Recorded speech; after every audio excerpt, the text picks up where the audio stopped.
આરોગ્ય નિરીક્ષકોની ટીમે આ દુકાનમાં અયોગ્ય રીતે સંગ્રહિત અને અતિશય અસ્વચ્છ પરિસ્થિતિમાં મળી આવેલ ખાદ્ય સામગ્રી જપ્ત કરી. જપ્ત કરાયેલ સામગ્રીમાં બટાકા, તેલ અને અન્ય સાધનનો સમાવેશ થતો હતો. સ્થળે જ ખાદ્ય સલામતી માટેનો ગંભીર ખતરો દૂર કરવા માટે આ સામગ્રીનો નાશ કરવામાં આવ્યો. અસ્વચ્છતા અને નિયમોના ઉલ્લંઘનને કારણે આરોગ્ય ટીમે આ દુકાન પર દરોડા પાડી કામગીરી તાત્કાલિક બંધ કરવાનો હુકમ આપ્યો. ટીમે દુકાન માલિકોને ખાદ્ય સલામતીના ધોરણોનું પાલન કરવાની સૂચના આપી છે.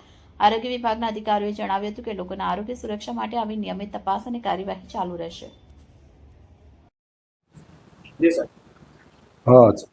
આજ રોજ નાયબ આરોગ્ય અધિકારી સાહેબશ્રીના અધ્યક્ષમાં અમે અમારા ચીફ એસઆઈ સાહેબ તથા મારા સાથી કર્મચારીઓ સૌ થઈને સીતળપાલનગર અને ગોવાલક ખાડી વિસ્તાર પાસે ધંધો કરતા પાણીપુરી અને જેમાં ખરાબ પાણીપુરી અને ગંદા બટાકા મળી આવેલ છે, જેનો નાશ કરી અને નિયમ અનુસાર તેઓને પેનલ્ટી કરેલ છે અને નોટિસ આપવામાં આવી છે અને તે લોકોને તાકીદ કરવામાં આવે છે કે હવે પછી આવી ચીજ વસ્તુ વેચવાની નથી, નહીં તો તમારી સામે કડકમાં કડક કાયદેસરની કાર્યવાહી કરવામાં આવશે.